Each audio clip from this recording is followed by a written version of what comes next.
Bonsoir les filles, bonsoir mes très chères dames. Cette vidéo est réservée uniquement pour les femmes, comme toujours. Le titre de la vidéo, la plaie de l'exil. Vous pensiez qu'il n'y avait des plaies qu'en Israël, qu'en Égypte, pardon. En Égypte, lorsque Moshe a demandé à Dieu, ou plutôt Dieu a envoyé les plaies sur Pharaon en Égypte, il se trouve bien que en ce moment même, pas seulement en Égypte, partout dans le monde en dehors de la terre d'Israël, il y a une plaie terrible, une plaie ravageuse qui s'appelle les couples mixtes. Ils appellent ça les couples mixtes, les mariages mixtes. C'est très grave, c'est très grave. J'avais fait une vidéo auparavant et les gens qui ne prennent pas les choses au sérieux, les gens qui se moquent de ce sujet, les gens qui pensent que il n'y a aucun problème à être juif et non juif ensemble, à aller ensemble, à se marier ensemble, à cohabiter ensemble. Les gens qui pensent que ce n'est pas grave se trompent lourdement, lourdement. Pour le devenir de l'univers entier, pour le devenir de l'univers entier, nous devons prendre les choses très au sérieux. Les juifs comme les non-juifs, nous devons faire très attention à ne pas nous mélanger. À ne pas nous mélanger, c'est très grave. Alors je lis la réponse du Rav Benichai parce que je lui ai posé la question, que Dieu le bénisse, concernant le fait que si on vit en dehors de la terre d'Israël et que nos enfants sont avec des non-juifs, sont en couple avec des non-juifs, que faire, que dire? Et donc le Rav m'a répondu, d'abord c'est la faute de l'exil, c'est la faute de l'exil, c'est le grand aléa, si je puis dire, de quand tu n'habites pas en Israël, d'accord, malheureusement la punition, c'est pas une punition, c'est-à-dire que le résultat naturel du fait que tu n'habites pas en terre d'Israël, c'est que tes enfants, que Dieu préserve, finissent par aller avec des non-juifs.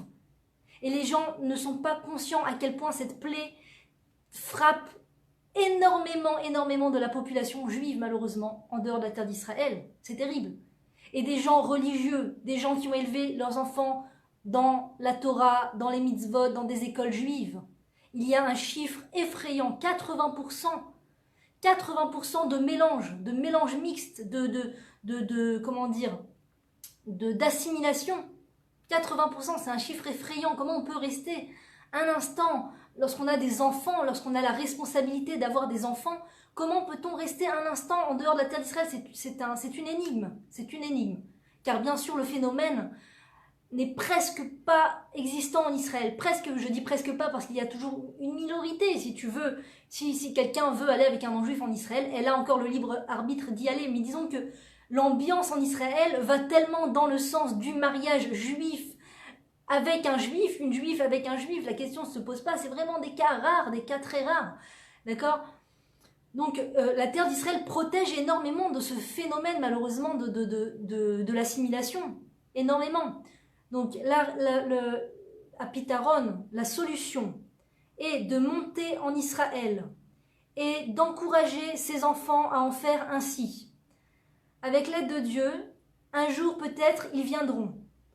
Les parents doivent expliquer à leurs enfants, si leurs enfants sont en couple avec des non-juifs, doivent expliquer à leurs enfants qu'ils veulent des petits-enfants juifs, qu'ils veulent avoir des petits-enfants juifs et qu'ils veulent continuer la continuité des générations dans ce monde.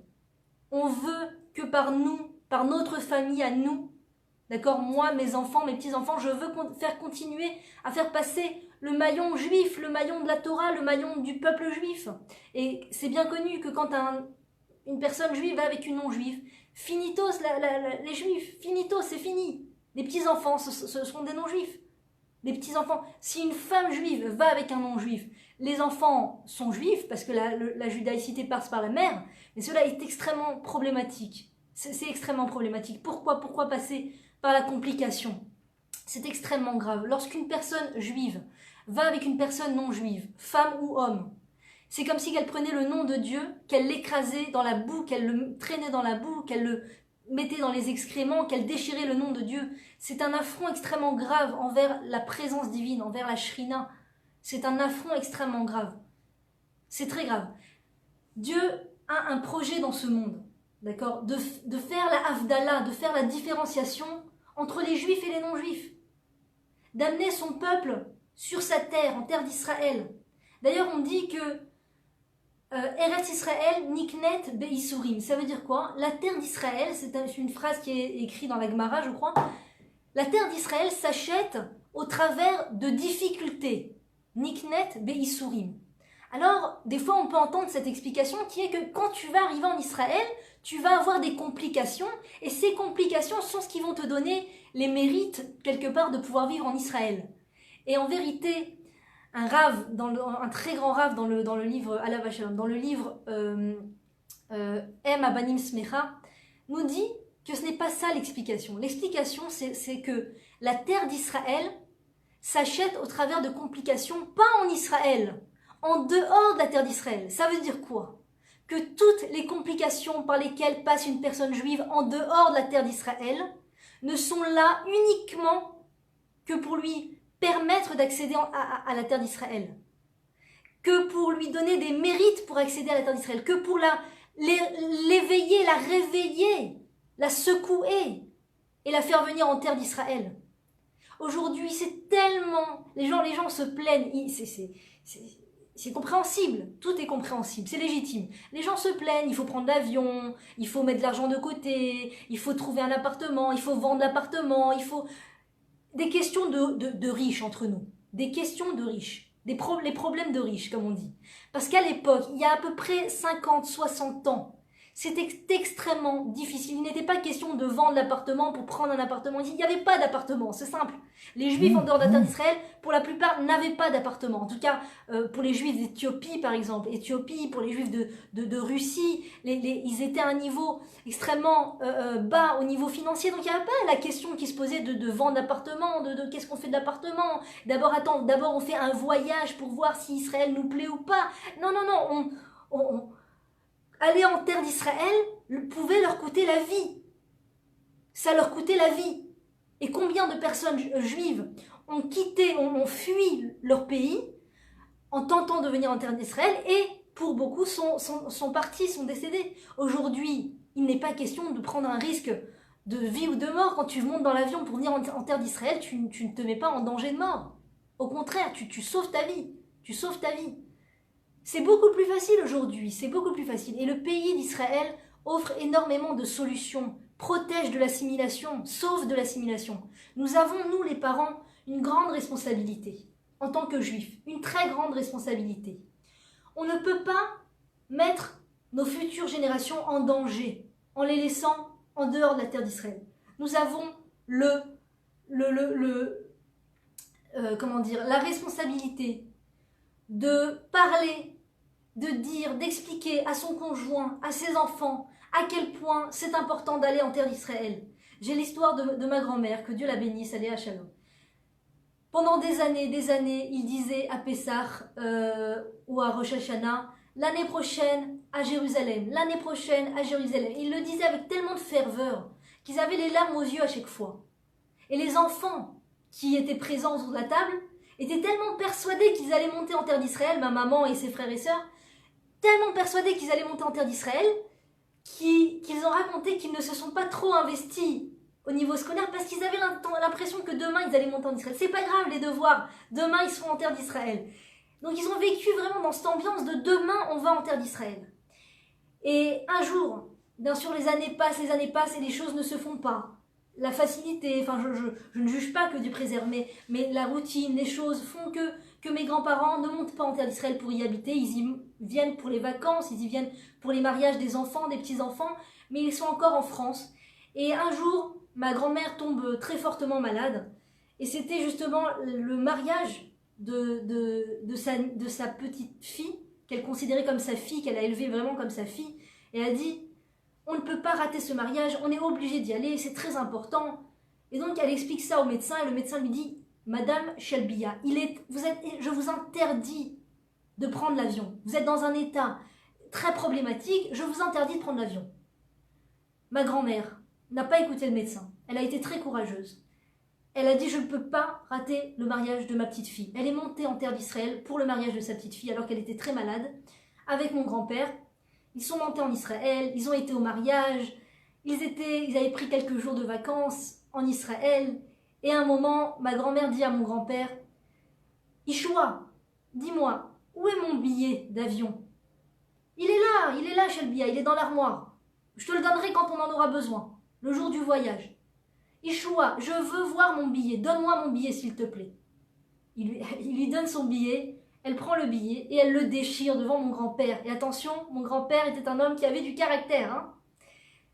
Et mon grand-père, que Dieu le bénisse, lui dit, mais Shelbia, qu'est-ce que tu fais? C'est les billets, ça coûte très cher, pourquoi tu déchires le billet? Qu'est-ce que tu fais et tout?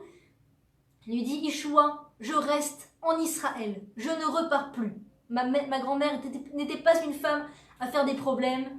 Ma grand-mère se taisait, chaque fois qu'elle avait pu se taire, elle s'était tue dans sa vie pour ne pas faire de problème et pour ne pas déranger. Jamais, jamais elle n'avait fait entendre sa voix ni quoi que ce soit. Ce n'était pas une féministe, certainement pas.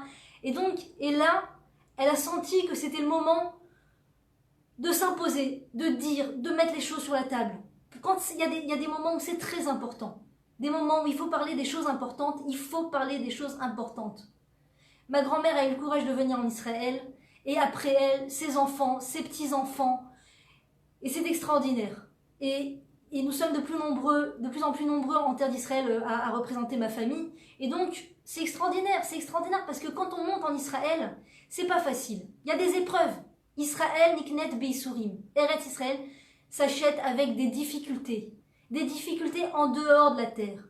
Une maladie, je sais pas, une opération, comment dire, une faillite, une tromperie, que Dieu préserve, des problèmes de conjugaux, des problèmes d'éducation, les enfants qui partent avec des non-juifs, tout ça n'est là que pour nous éveiller à faire le pas, à monter en terre d'Israël, c'est tout. Parce que si tout se passe bien de façon indéfinie en dehors de la terre, d'accord, t'es en France, t'es au Canada, t'es en Amérique, tout se passe bien. Tout se passe bien, au niveau financier ça va, au niveau éducatif ça va, au niveau du couple ça va, t'as la maison, t'as la villa, t'as tout qui va bien. Pourquoi est-ce que tu te poserais la question de venir en Israël? Non, tout va bien. Mais il faut comprendre qu'une personne juive qui n'est pas dans sa terre, c'est comme un arbre, d'accord? Un arbre géant qui a un potentiel d'être un arbre géant, qu'on met dans un tout petit pot et dont les racines sont bloquées de chaque côté, sont bloquées. Et donc l'arbre ne monte pas plus haut que la taille d'un bonsaï et qui ne grandit jamais. D'accord? Un juif a des racines qui peuvent aller très loin, qui peuvent s'étendre, qui peuvent grandir. Des racines spirituelles, des racines extraordinaires spirituelles. D'accord? Le Rav Sitruk qui a fait des choses extraordinaires à la Vachalom, qui a vécu presque toute sa vie en France, d'accord? Qui a été grand rabbin de France, qui a fait des choses extraordinaires. Quand il a fait son alia, quelques années avant de partir, il a fait son alia, il a découvert ce que c'était la vie en Israël, la vie spirituelle en Israël, la vie même physique en Israël. Il a dit, si j'avais vécu toute ma vie en Israël, j'aurais été 100 fois plus grand que ce que j'ai été en France. 1 millier de fois plus, j'aurais fait des choses 1 millier de fois plus importantes que tout ce que j'ai pu faire en France. Et Dieu sait qu'il a fait des choses extrêmement importantes en France. Et Dieu merci qu'on avait le Rav Sitruk en France pour renforcer les communautés.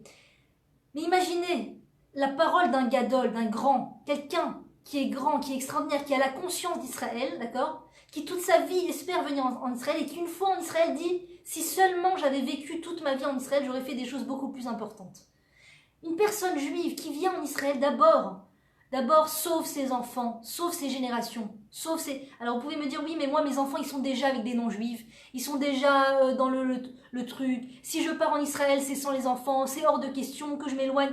Il vaut mieux des fois s'éloigner, d'accord, pour ouvrir les portes. Il vaut mieux des fois s'éloigner.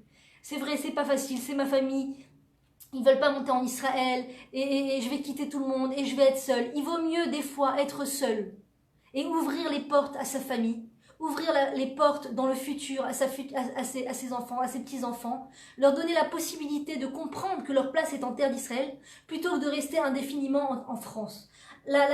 Toutes les douleurs de la France sont des douleurs comment dire, de mort, toutes les souffrances que le peuple juif vit en dehors de la France, en dehors d'Israël, sont des souffrances qui sont des souffrances de la mort, qui sont des souffrances de la mort. Les souffrances en Israël, ce sont des souffrances d'accouchement, d'enfantement. Ce sont des souffrances d'enfantement. Et quand je parle de souffrance, je souris parce que on y vit tellement bien. À aucun moment il n'est vraiment lieu de souffrance. C'est un pays où on vit tellement bien, la qualité de vie est tellement exceptionnelle. Et des fois tu as Amalek, d'accord, c'est l'ennemi numéro 1 du peuple juif qui se bat contre le peuple juif pour l'exterminer, pour l'effacer, pour l'empêcher d'arriver à son but, mais il n'y arrivera pas parce que Dieu nous a promis que le peuple juif arrivera à son but final, d'accord, qui est de revenir en terre d'Israël et qui est de reconstruire le temple en terre d'Israël. Mais Amalek continue de se donner tant qu'il peut pour affaiblir Israël, pour refroidir Israël. Et très souvent, il revêt l'apparence de doute. Oui, si tu ne mets pas beaucoup d'argent de côté, c'est pas la peine de venir en Israël. Oui, si tu n'as pas au moins tant de budget financier, c'est pas la peine de venir en Israël. C'est tellement faux. Nous, on est venus en terre d'Israël avec Alia de groupe, que vous pouvez trouver sur Facebook, qui sont des gens exceptionnels. Il y a presque 20 ans, on est venu avec Alia de groupe, Shalom Vach et Eliad Vach, que je remercie de tout mon cœur. On est venu avec eux en terre d'Israël. La première année, on était dans une maison qui nous a coûté presque rien à la location. Presque rien, si ce n'est que c'était peut-être gratuit, je ne sais plus, je me souviens plus à l'époque. C'était il y a 20 ans, vous me direz. Hein. Mais jusqu'à aujourd'hui, ils proposent des choses tellement basses au niveau financier. Tellement les gens qui vous disent en terre d'Israël c'est cher, tout est cher, les appartements sont chers, la nourriture est chère, c'est faux, n'y croyez pas, ça n'est pas vrai. D'abord, la nourriture est beaucoup moins chère qu'en dehors de la terre d'Israël. La nourriture est beaucoup moins chère puisque c'est ce qu'il y a de plus, comment dire, c'est ce qui est de plus facile à trouver, la nourriture cachère. En dehors de la terre d'Israël, il faut chercher la nourriture cachère. Il faut chercher le restaurant cachère, il faut chercher le supermarché cachère. Donc en général, ça a un coût, ça coûte plus cher. En terre d'Israël, c'est extrêmement répandu. Je ne dis pas que tous les restaurants et tout est cachère. Il y a des restaurants qu'il faut vérifier. Mais la nourriture cachère est beaucoup plus facile à trouver qu'en dehors de la terre. Donc forcément, c'est moins cher. C'est forcément moins cher. La vie est moins chère. La vie de tous les jours est moins chère en Israël. Beaucoup moins chère en Israël. J'en témoigne. Ça n'est pas vrai. Les gens qui vous disent que c'est plus cher, c'est juste histoire de se plaindre, de chercher des choses sur lesquelles se plaindre, mais ça n'est pas vrai. Ça n'est même pas vrai. Si encore c'était vrai, c'est même pas vrai. Donc, Alia de groupe, par exemple, nous aide à trouver des endroits pas chers où vivre. C'est vrai que en plein centre, en pleine capitale, ça a son coût, c'est normal, c'est comme si tu vas habiter sous la tour Eiffel en plein Champs-Élysées, d'accord, et que tu dis oh là là c'est cher, c'est normal, tu as trouvé l'endroit le plus centralisé, le plus capital, le plus cher de toute la France. Donc c'est normal, et en terre d'Israël aussi, il y a des endroits de luxe, des endroits formidables de luxe, magnifiques, où ça a son coût, c'est normal. Mais il ne faut pas réduire la terre d'Israël au fait que c'est trop cher en Israël, c'est pas vrai, c'est faux. C'est faux, il y a des villes, il y a des endroits, il y a des yishuv, des yishuvim, des villages qui sont ou complètement construits ou qui sont en développement. De toute façon, en Israël, tout est en développement sans cesse, en développement, tout se renouvelle, tout se développe. C'est un pays extraordinaire. Et donc, quand vous venez en Israël, vous sauvez vos enfants de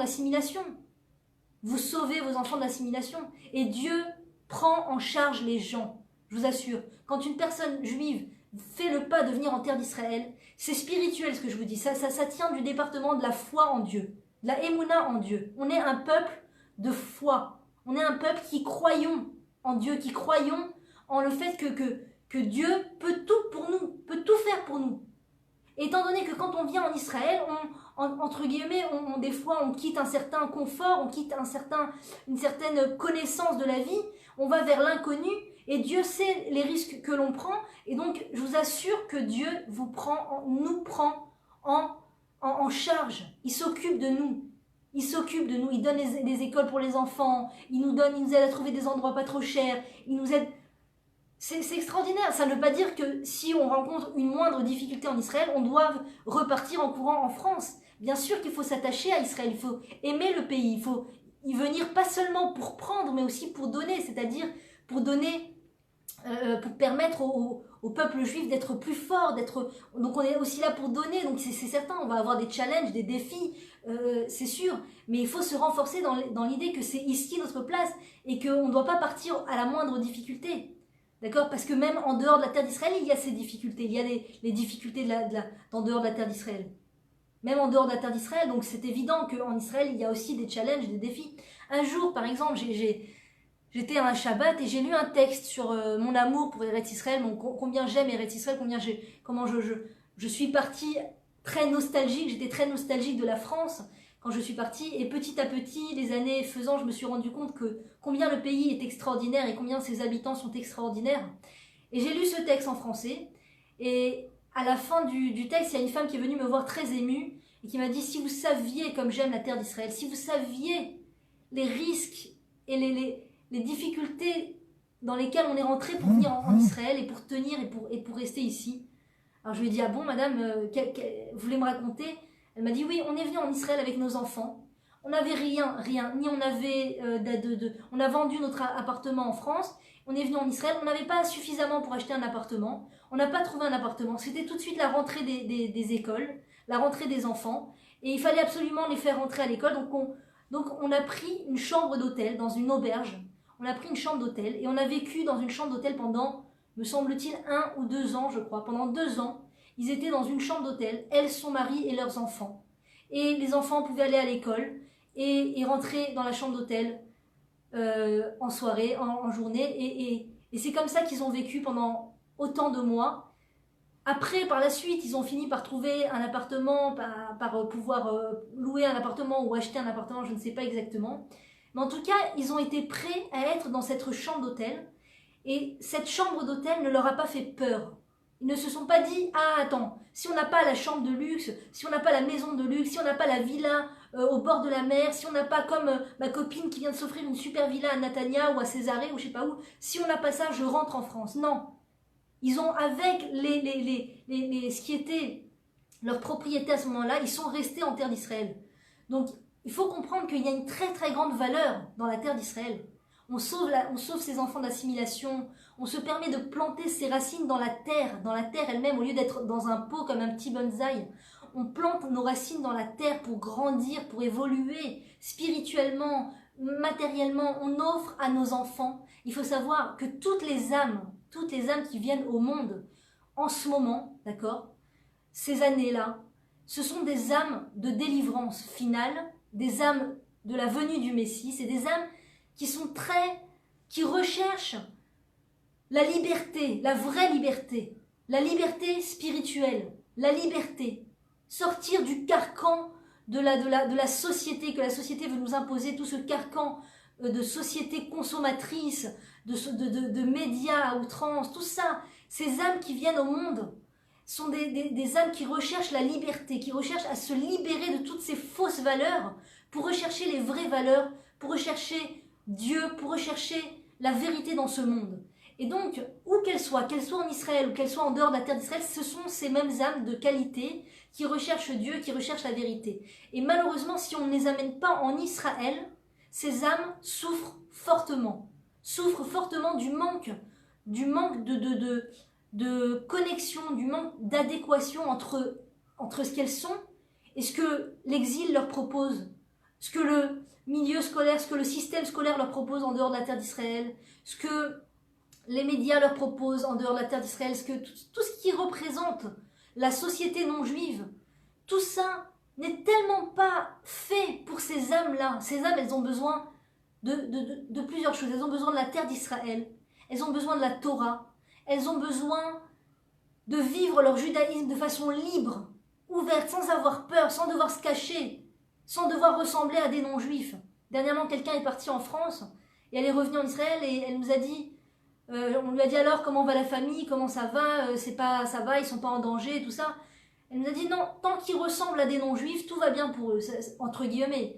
Ils vivent comme des non-juifs, ils ressemblent à des non-juifs. Donc ça va, ils sont pas trop.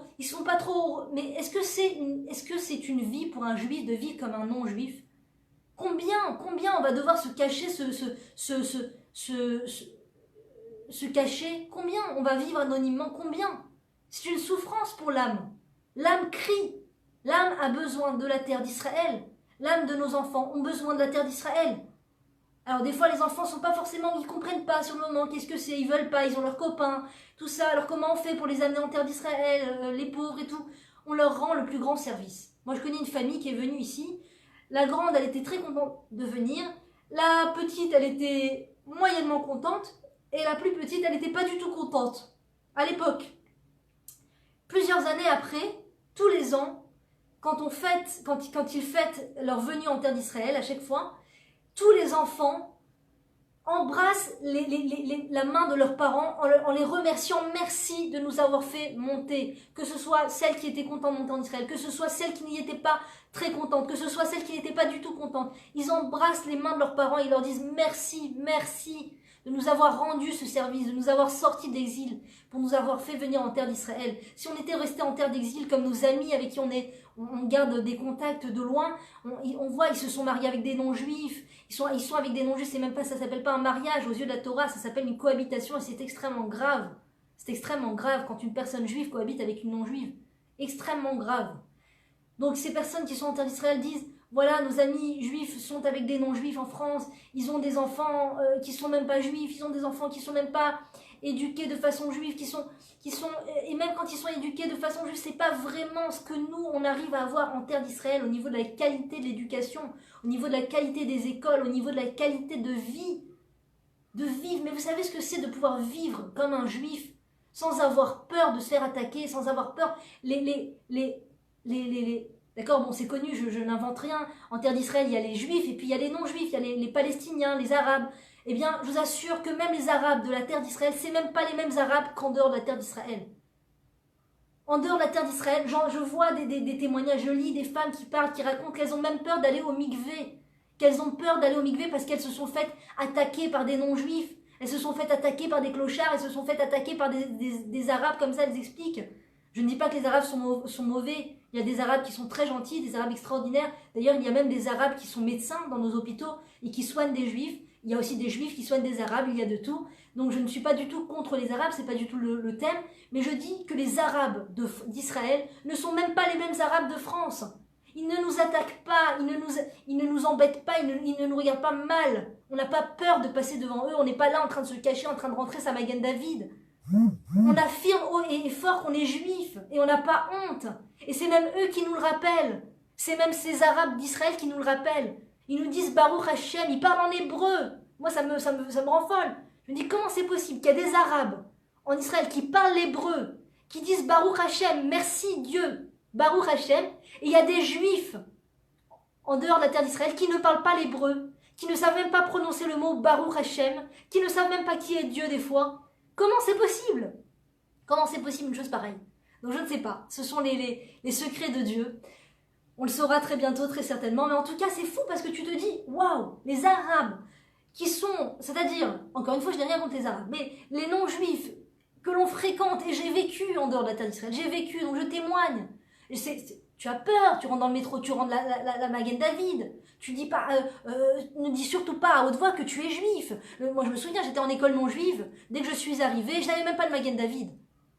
Et il y avait une fille derrière moi, arabe, il se trouve.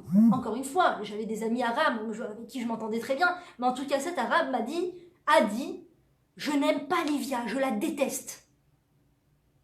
Je me suis retournée, j'étais toute nouvelle, je venais d'arriver, j'ai failli mourir. Je me suis retournée, elle a dit oui, parce qu'elle est juive.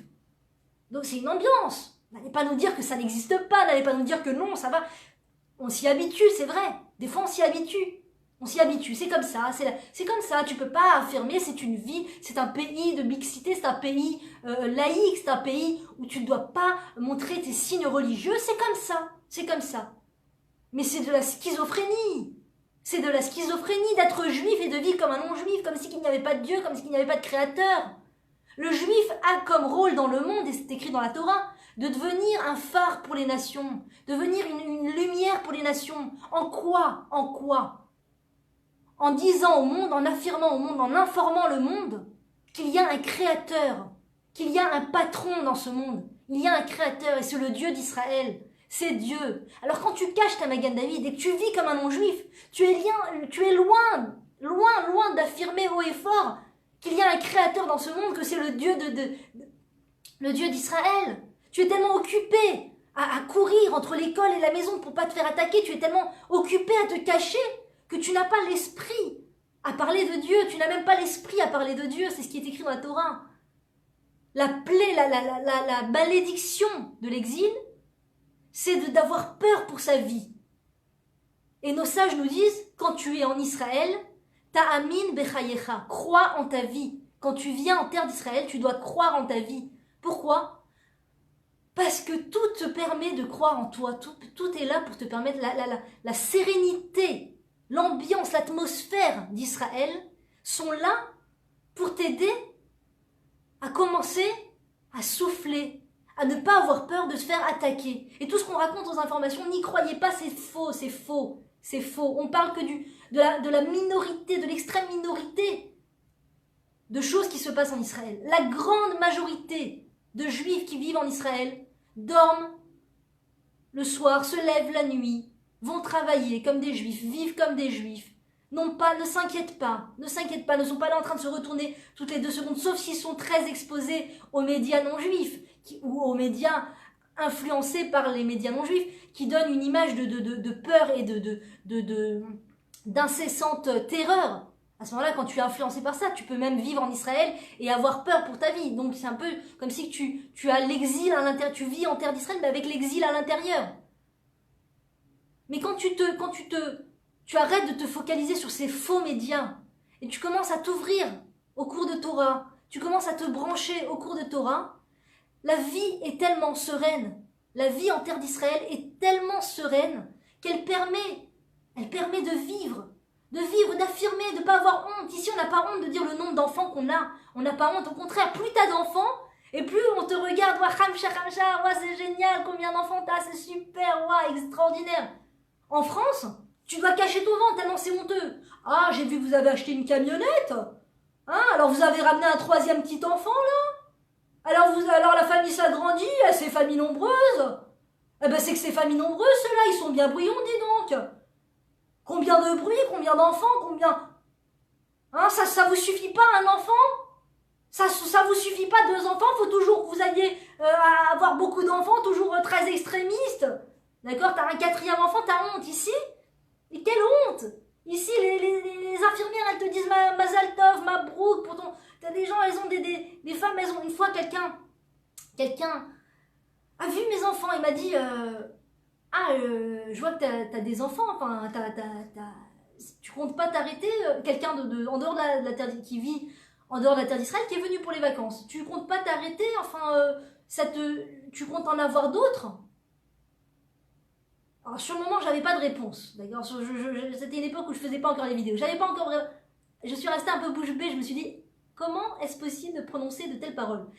Et puis, par la suite, j'y ai réfléchi, j'ai commencé à avoir une réponse. Je dis, mais oui, mais la terre d'Israël encourage à la vie, encourage à avoir des enfants. La terre d'Israël, le message de la terre d'Israël, c'est la vie, la vie, la vie. D'accord? Le message en dehors de la terre d'Israël pour un non-juif, c'est la mort, la mort, la mort. Ressemble à un non-juif, n'aie pas trop d'enfants, d'accord? Marie-toi avec un non-juif, quel est le problème? Quel est le problème? Alors, j'ai fait une vidéo sur les mariages mixtes, sur la cohabitation mixte, qui est une chose très grave. Et les gens, quelques personnes, quel est le problème? Quel est le problème? Vous êtes fermés, vous êtes très très extrémistes, quel est le problème entre un juif et un non-juif? Vous êtes intolérante, etc. C'est très grave, c'est très grave, vous n'avez pas conscience, vous ne comprenez pas de quoi il s'agit. C'est la fin des générations juives, c'est la 2e Shoah, c'est une Shoah silencieuse. Une Shoah silencieuse, cette assimilation, qui porte défaut au peuple juif, c'est terrible, c'est la fin c'est la fin des maillons. Dieu merci, pas complètement, parce qu'il y a la terre d'Israël, parce qu'il y a les juifs qui remontent en terre d'Israël, mais pour ceux qui sont en dehors de la terre d'Israël, D'accord? Dans cette léthargie de on peut très bien vivre en dehors de la terre d'Israël, les choses ne pressent pas trop, mes enfants sont encore petits, ils sont encore dans des structures juives, nous sommes entre juifs, nous sommes dans des communautés, nous sommes entre juifs, rien ne presse. Hein? C'est comme un deuxième, je ne veux pas dire de choses, mais on le connaît, hein, on l'a déjà entendu, que Dieu préserve, on l'a déjà entendu ce dialogue, on l'a déjà entendu ce style de parler, d'accord? C'était il y a à peu près 70 ans, 80 ans, avant la Shoah, avant que tout n'explose. On peut tout à fait vivre en Allemagne, on peut tout à fait vivre en Pologne, rien ne presse. Regardez comme les Juifs sont épanouis, regardez la culture juive qu'il y a en Allemagne, regardez la culture juive qu'il y a en Pologne. Regardez, on est entre nous, on est encore plus religieux qu'ailleurs. Regardez. Et malheureusement, il est arrivé ce qu'il est arrivé, que Dieu préserve. Alors n'oublions pas si vite l'histoire. N'oublions pas si vite l'histoire. L'histoire a une raison d'être. Ne soyons pas Alzheimer de l'histoire, d'accord? Les gens s'inquiètent, oh j'ai peur d'être Alzheimer, j'ai peur d'être Alzheimer. Il y a pire que d'être Alzheimer. Il y a pire. Il y a oublier l'histoire du peuple juif. Oublier. Se laisser aller dans on peut très bien vivre en dehors de la terre d'Israël, on peut très bien s'épanouir en tant que personne juive. Nous ne voyons pas de quoi vous voulez parler. Il est dit à propos, que Dieu préserve, il est dit à propos des chefs communautaires en Allemagne, en Pologne, qui à l'époque où on les a prévenus, on leur a dit que la guerre allait arriver, on leur a dit que les Juifs étaient en danger. Ils n'ont pas voulu écouter cela. Ils n'ont pas voulu encourager leur communauté à monter en terre d'Israël. Il est dit à leur propos qu'ils devront donner des comptes. Qu'ils devront donner des comptes.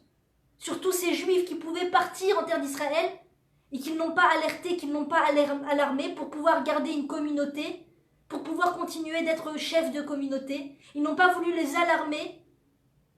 Et toutes ces familles sont parties dans les fours. Que Dieu venge leur sang. Toutes ces familles sont parties dans les fours.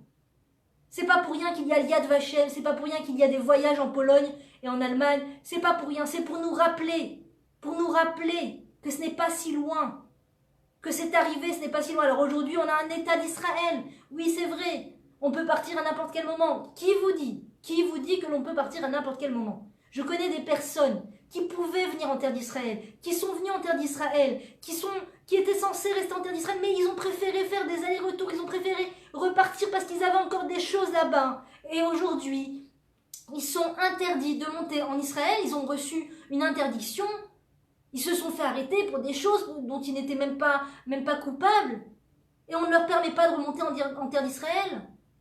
Je ne sais pas si ces gens s'inquiètent ou pas. Peut-être se disent-ils, très bientôt, on pourra retourner en terre d'Israël, mais en tout cas, pour l'instant, ils sont bloqués. Donc, tant qu'il est temps, tant qu'on peut venir en terre d'Israël par amour pour le pays, venons par amour. Qu'on ne doit pas être obligé de venir par crainte, par fuite du danger. Venons par amour pour le pays que Dieu nous a créé, pour le pays sensationnel qui est un abri pour nos enfants, un abri pour nos futures générations, un abri. C'est un avenir que l'on offre à nos enfants. C'est l'avenir.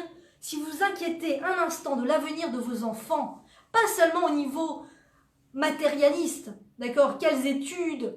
Attends, ma fille, elle est en plein dans ses études de médecine. Attends, mon fils, il vient d'ouvrir un cabinet dentaire. Attends, il est en train de faire HEC. Attends, c'est ça, c'est pas l'avenir.